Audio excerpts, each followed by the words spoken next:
வணக்கங்க. என் பேர் பிரேமாங்க. நான் ஈரோடு மாவட்டம் கொல்லம்பாளையத்துல இருக்கிறேங்க. எங்க வீடு வந்து பக்கத்தால தான் இருக்குதுங்க. நான் தவழ்ந்து செல்லும் மாற்றுத்திறனாளி. மழை பெஞ்சா உள்ள வீட்டுக்குள்ள போயிட்டு வர முடியாதுங்க. 2 பாப்பாவும் சின்ன பாப்பாவா இருக்காங்கங்க.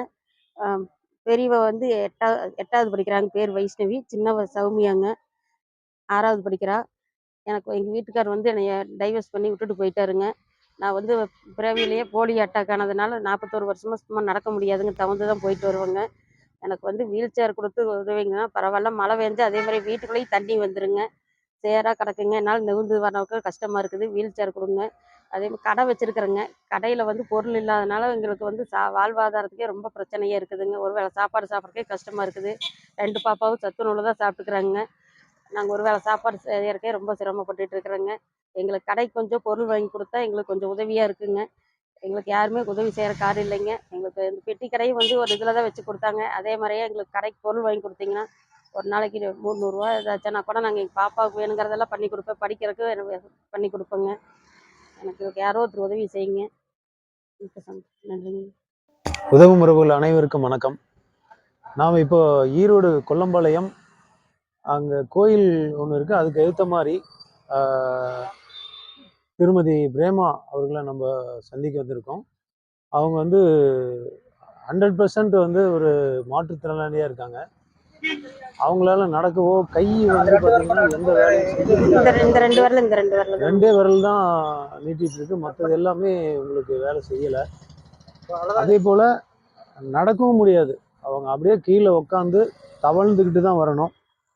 அந்த அளவுக்கு இவங்களுடைய மாற்றுத்திறனாளியோட அந்த பர்சன்டேஜ் ரொம்ப 100% இருக்கு. பின்னாடியே தான் வீடு.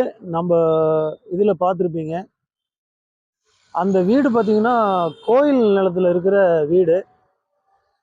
நம்ம வீட்டில் பாத்ரூம் கூட பெருசாக இருக்கும். ஆனால் அந்த வீடு பார்த்தீங்கன்னா அவ்வளோ குறுகலாக அவ்வளோ ஒரு குட்டியாக இருக்குது. அதில் இவங்க பொண்ணுங்க 2 பேர், பெரிய பொண்ணு 8வதும் சின்ன பொண்ணு 6வதும் படிக்கிற அந்த 2 பொண்ணுங்களை வச்சுக்கிட்டு இவங்க ரொம்ப கஷ்டப்பட்டுட்டு இருக்காங்க. இந்த மாதிரி இருக்கிறதுனாலயே இவங்களுடைய கணவர் வந்து விட்டுட்டு வேற பக்கம் வேற யாரு கூடயே போயிட்டாரு.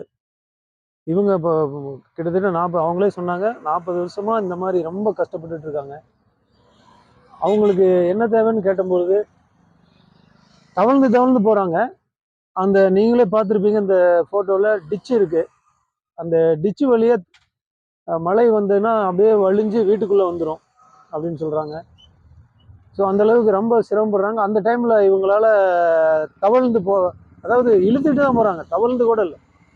அப்படியே கீழே அப்படியே இழுத்துக்கிட்டு, உடம்பை இழுத்துக்கிட்டு தான் நகர்ந்து நகர்ந்து போறாங்க. ஸோ அவங்களுக்கு ஒரு வீல் சேர் வேணும் அப்படின்னு கேட்டுக்கிறாங்க. அதே போல் இவங்களுடைய வாழ்வாதாரமே இந்த கடை தான். இந்த கடையை கூட வேற ஒரு ட்ரஸ்ட் வச்சு கொடுத்துருந்துருக்காங்க. ஆனால் பொருள்கள் எதுவும் இல்லை. பொருள்கள் இருந்தால் தான் எனக்கு வியாபாரம் ஆகும். இப்போ 100 ரூபா கூட வரமாட்டேங்குது. பொருள் இருந்தால் நல்ல ஓரளவுக்கு நாங்கள் சாப்பிட்ற அளவுக்கு வருமானம் வரும் அப்படின்னு சொல்லி பொருட்கள் வாங்கி தரவும் கேட்குறாங்க. ஸோ இந்த மாதிரி சூழ்நிலையில் இந்த பிரேமா சகோதரிக்கு நம்மளால் முடிஞ்சதை செஞ்சு கொடுக்கணும் அப்படின்னு நான் விரும்பி கேட்டுக்கொள்கிறோம்.